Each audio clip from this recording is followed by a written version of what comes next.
Okay, coronavirus video number 74. All right, today's video is a picture frame. This is where we're headed. So you're gonna be making the outside. I have some mats available. I only have the mat in white, but then the photo size that this fits is an 8x10. You can either have this in landscape or you can turn it in portrait. Doesn't really matter. 8x10 either direction. The photo will be 8x10. The mat size is 11x14. So if you're looking at the back of this, this is just a little thin piece of scrap that keeps in the photo and the mat from behind with these little, I can't ever remember what these are called, but there's a special nail gun I'll be using later to put this in. These little tabs, if you ever want to replace the picture, you can bend these, pull out the backing, switch the picture, put the backing back in, and then bend these back over. So the picture slips in from behind, and then you can see it from the front like this. So these pieces are all 3 inches wide. 3 inches, 3 inches, 3 inches, 3 inches. We're gonna have 2 the short length, 2 the long length. For our rough lengths of the material we're gonna cut, we're gonna give ourselves a little extra. We're gonna cut 19 long, and this direction we'll cut 24 long, okay? Those are our rough lengths. Later we'll trim it down to the exact size and the exact size, but for now, just cut extra material. I'm gonna cut off the cracks first thing before I ever start cutting anything to 19 or 24. Get rid of this.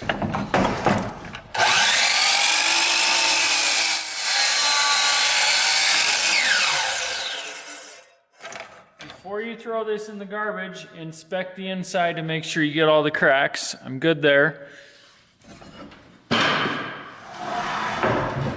And for efficiency, and you best use some materials, grab a tape measure when you're selecting your material. So I'm gonna get a 3-inch chunk out of here and another 3-inch chunk out of here. Don't use a 5.5-inch wide piece because you'll only get one 3-inch strip out of it, and then you'll have a whole bunch of waste. This one I'll get a 3-inch and a 3-inch with a little bit of waste on the side. Okay, so 19 and 24. So first thing I'm gonna do, set the stop block to 24. I'm gonna cut that.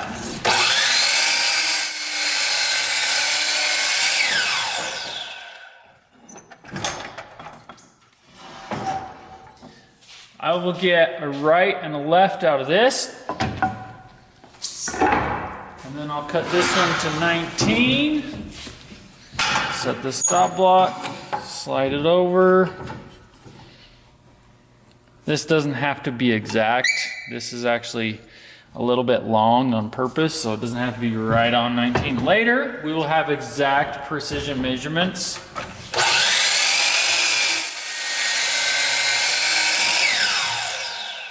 Okay, so this one goes back in the wood room. You don't want to see me walk to the wood room. So this will give me the right and the left. This will give me the top and the bottom. Let's go joint one edge on each of these pieces. I'm going to take the best edge and have it down. Both of these are pretty similar.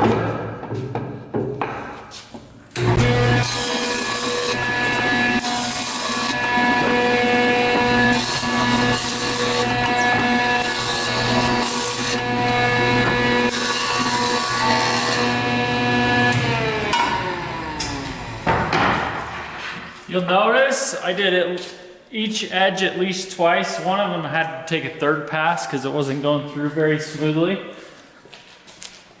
Each edge at least twice. Come over to the table saw.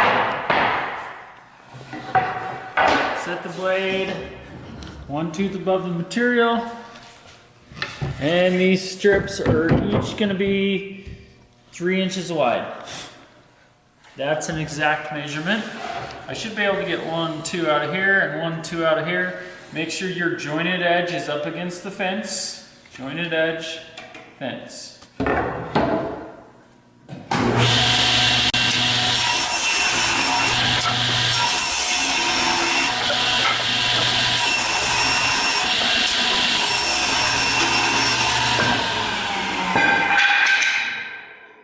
These pieces, they're probably big enough that they could go back in the scrap bin instead of the fire bin. So here's my picture frame. I got top and bottom, left and right, it's done. Not quite. Let's go over to this machine.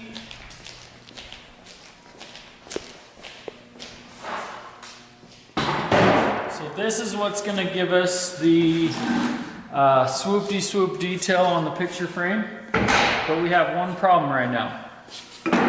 First of all, it's not plugged in to the right machine. Right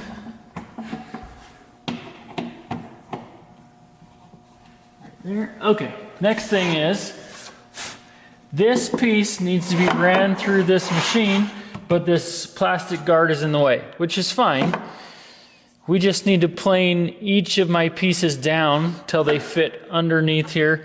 You don't want it sloppy. You don't want it like so loose in here that it vibrates around, but you don't want it so tight that when it does go under the plastic guard, you gotta like force it, push it, and it's jumpy. So we want tight, but not too tight. So we need to plane these. When we plane them, when we plane one, we might as well plane all four at the same time in the same setting so they end up in the same thickness. Don't plane one and then like, okay, this one's done. Now I gotta reset and go all the way back up to the top. When you're planing one, just plane all four so they end up all the same thickness guaranteed.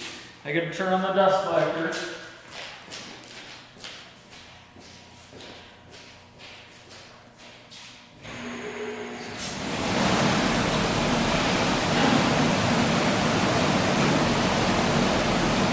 People are going to ask me, how many passes is it going to take to get it down to the thickness where it fits under the guard?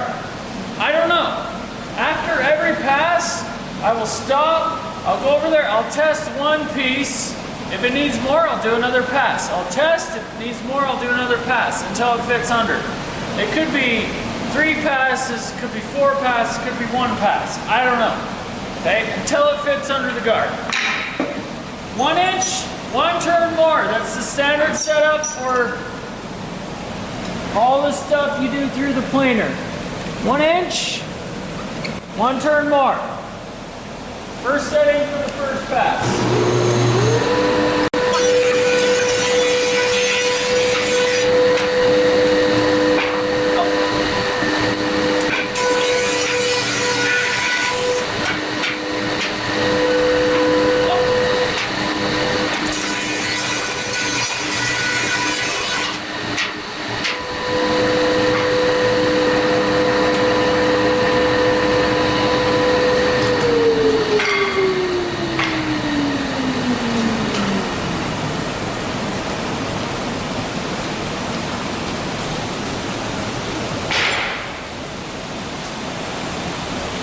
For this one, make sure the dust collector is hooked in here. You're going to follow the instructions. It's pretty simple. Okay, have the good side facing down. Look at your piece, inspect it.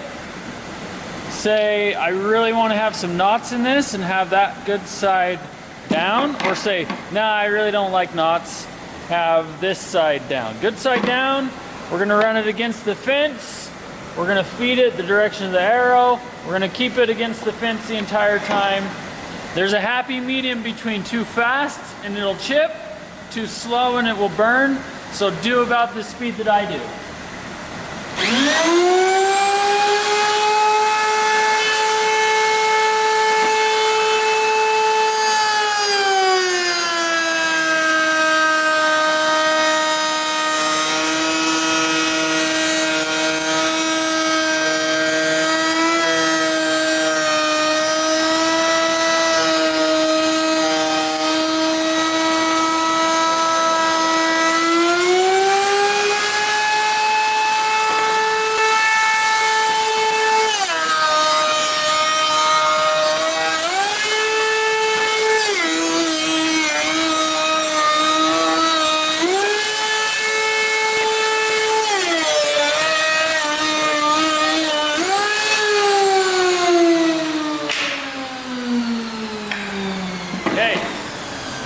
asking yourself, what did we just do? We just created this little swoop-de-swoop on the front, and then we're actually gonna go cut this tab off so that our picture, when it comes in from behind, won't stop on this first tab. It'll stop against this detail on the front.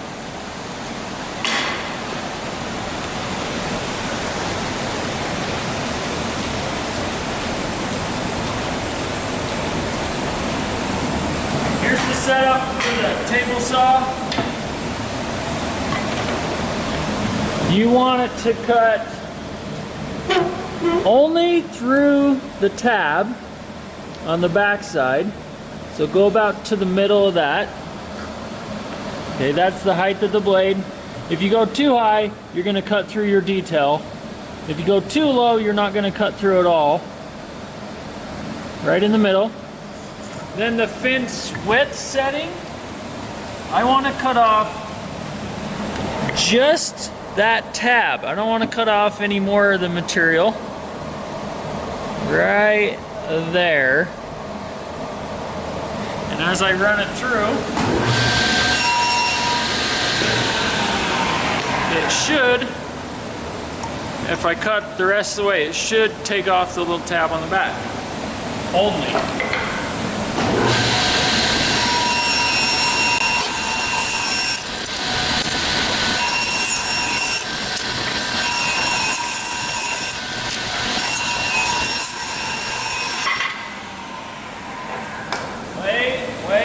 Wait.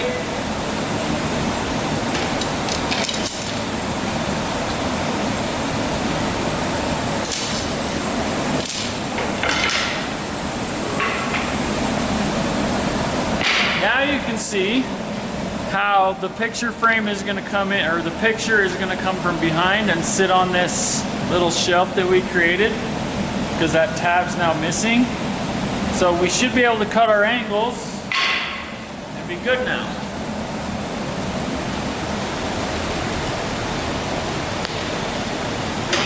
Okay, take this, move it to a 45-degree angle, one direction. It doesn't really matter where you go, to right or left. Over here you can see this is 0. I'm going to swing it all the way, let's go this way so you can see. All the way to 45, and it should lock into a detent. Okay, it slips in and clicks, and then I'll lock down the handle to double lock it. Take all your pieces, cut one 45-degree angle. Don't cut it going with the angles going out, have it coming with the angles in. I'm going to cut on this side of the blade. I'm going to move the stop block out of the way for now. I will need that in a minute. I'm going to cut this first one wrong on purpose. Okay? Have this straight edge against the fence and cut a 45-degree angle. Sometimes this cord wraps around the back and you got to fix it. I'm going to cut this first one wrong on purpose.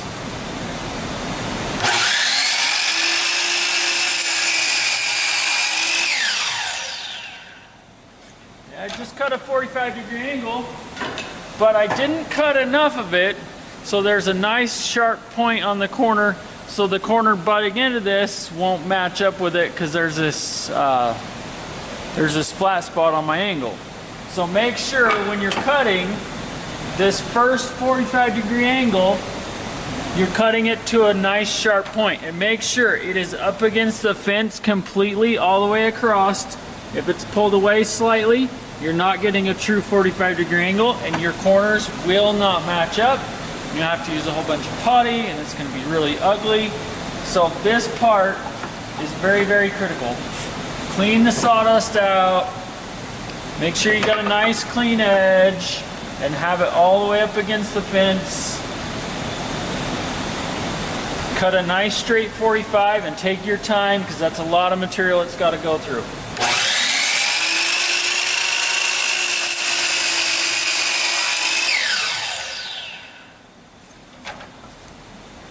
One last thing on these 45-degree angles is I'm going to cut this to a nice sharp point. But I don't want to waste 4 inches of material doing it, because then I won't have enough to get my other angle out of it. So you want to use it close to the end, but not waste a bunch of material. You're going to cut a 45-degree angle on all 4 pieces on just one side for right now.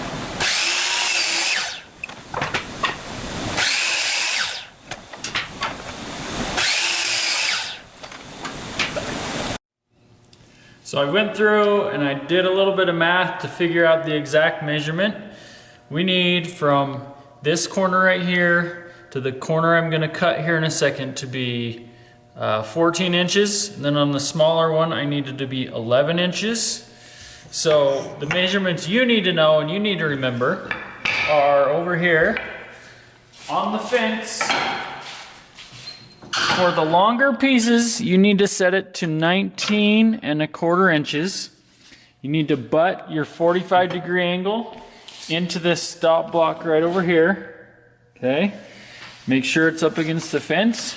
And when you cut, this distance here will be, it's actually 14 1/16, so we have a little bit of play. But so you set it 19¼ cut straight down at a 45.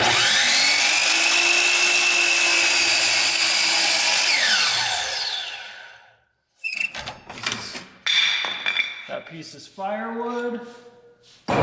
This is the piece I'm gonna keep. I'm gonna come over here. While I still have the fence set, I'm gonna cut my second one at 19¼ I'm gonna butt this up, this angle up against the stop block, have it straight against the fence, cut my other angle.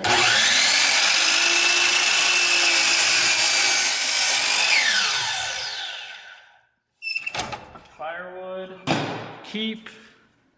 You notice these angles are going opposite direction. They're not going like this. They're both going the opposite directions. Okay? This is my top and bottom. Now I need to cut the left and right.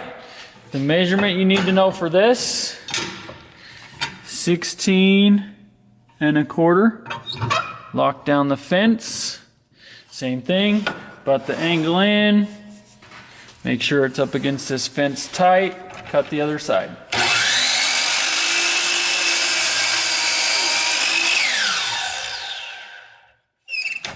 Firewood, keep.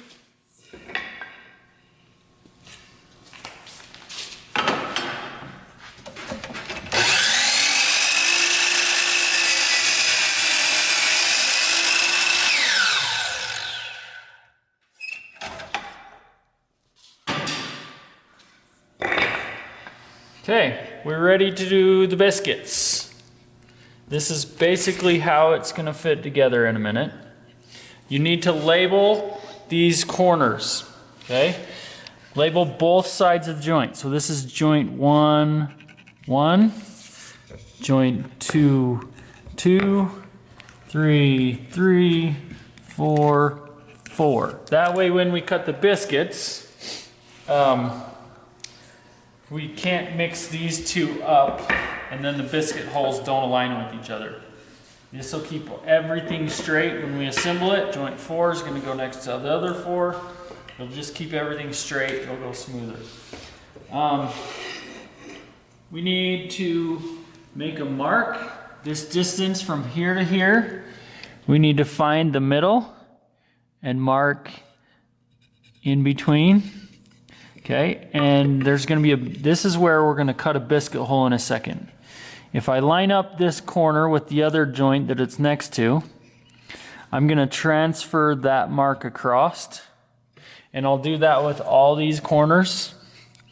I'm going to put a biscuit in this side, and that's my mark so I can get symmetrical biscuits. A biscuit reinforces this joint, so it's way stronger than if we were to just use wood glue, and it just reinforces it. So, biscuit cutter. I'm gonna grab a clamp really quick to hold my pieces a little bit better. Biscuits are kind of hard to cut. You need to make sure that everything is perfect. so that both sides of your biscuit holes line up. So I'm having this hang off the edge of the table. And this is the biscuit cutter. The way this is gonna work is there's a biscuit cutter, a blade that comes out from inside here. This plate needs to sit flat on the top of your picture frame, and this needs to sit against the angle. And right here, this mark down the middle, it should align with the mark that I just did in pin. Okay, so you wouldn't want to be off to the side. You want to be right on. You want to have that silver plate as flat as you can get it. And then you're going to turn it on, let it get up to full speed, push in, let that blade cut, and then pull back out. I think this is set for number 20. So align it, hold down this silver plate with your hand so it's nice and flat. Go straight in.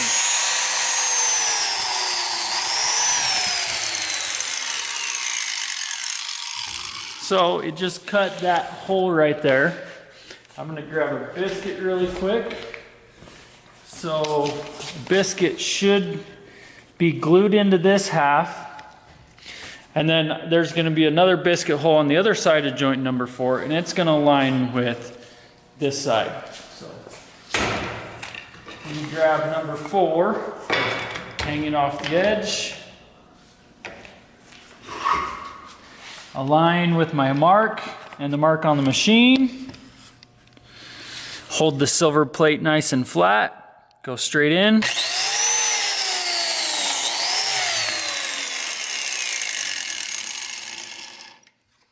And then before we assemble this with glue, you're gonna do what's called a dry fit. You'll go through and you will not use glue. You'll put a biscuit in this side, and you'll align the biscuit on this side, and you'll make sure that this joint can line up perfectly, especially in this front corner. You don't want it to line like this.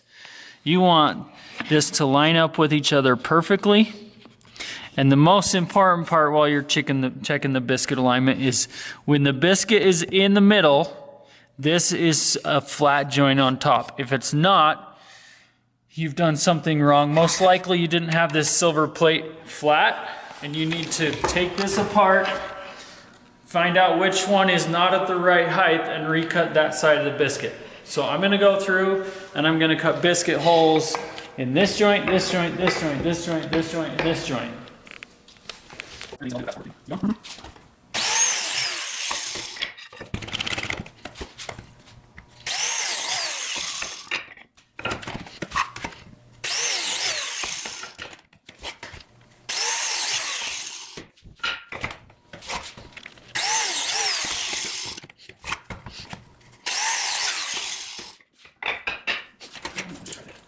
Just make sure everything's on perfectly. Perfect.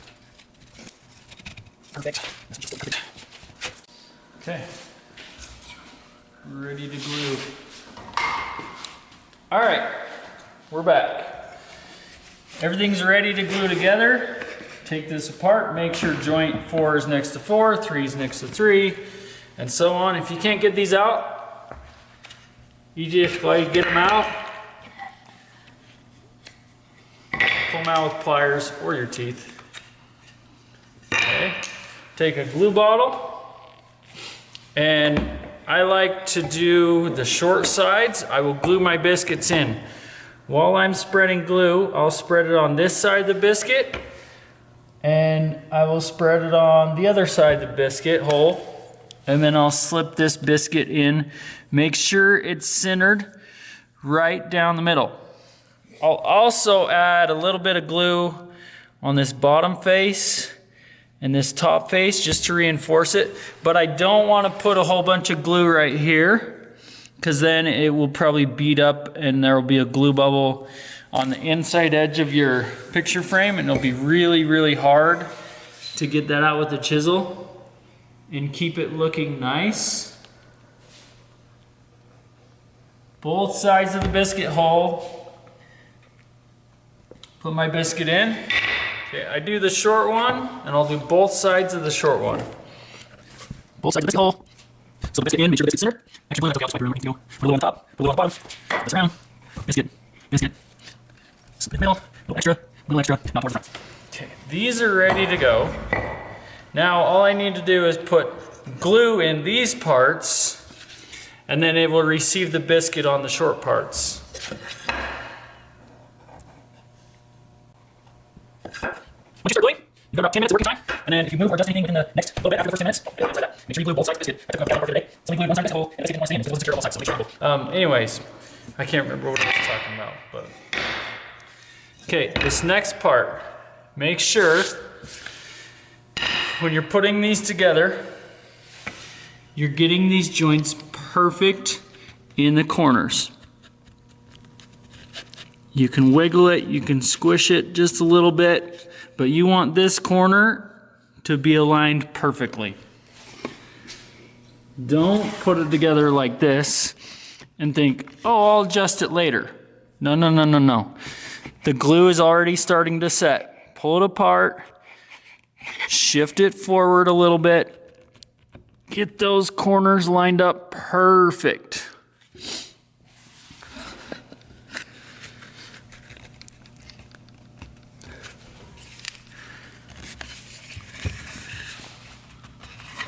If you need to, if one's not quite where it needs to be, you can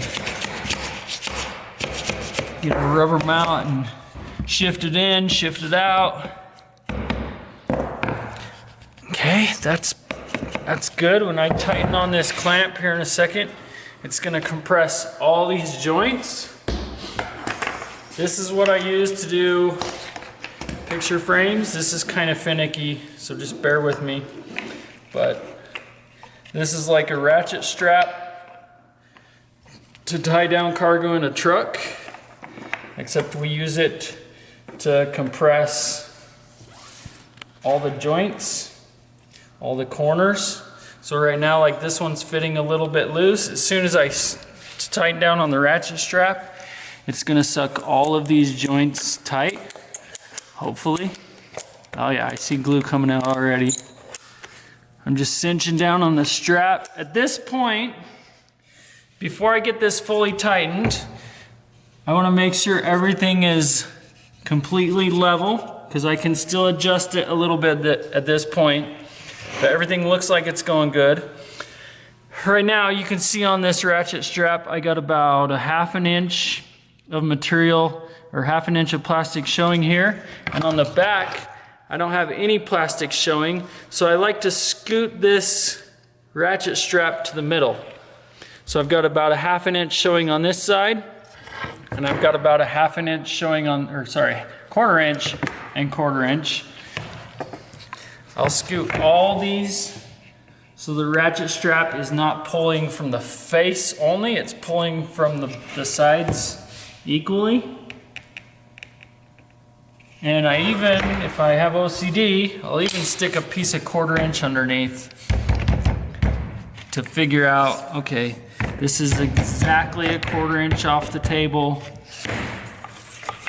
If you glue a picture frame and it's not glued level,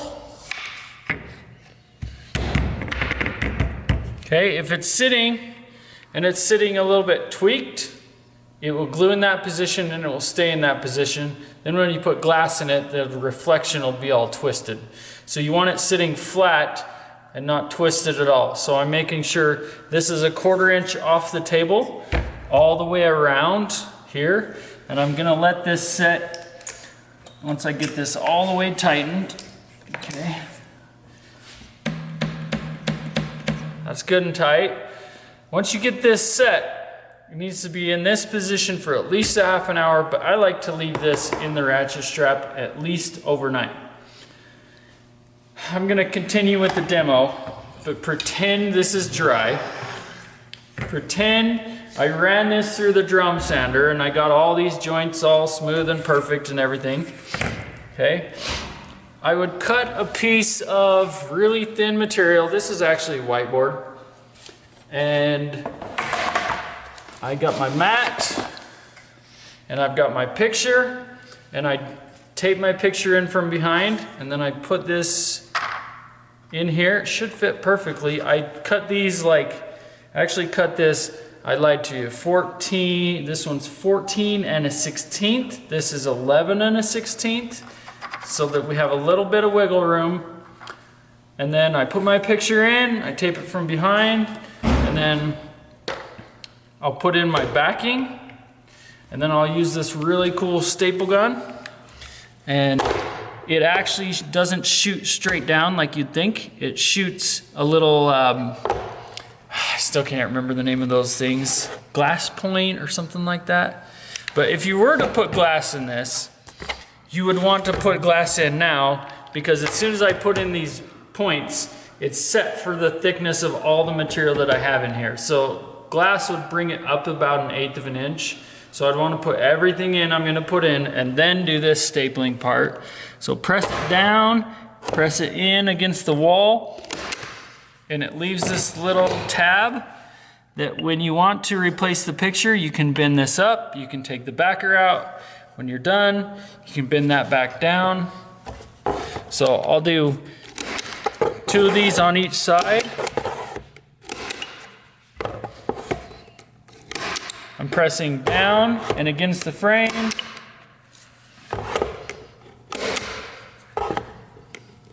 That one hit a knot. That's a really hard spot. Didn't go in very straight, but.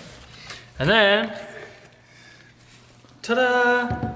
It's Thursday, okay? But this would be all drum sanded. Have an oil finish or a polyurethane finish on it, and then you'd put this in. So that's the basic picture frame.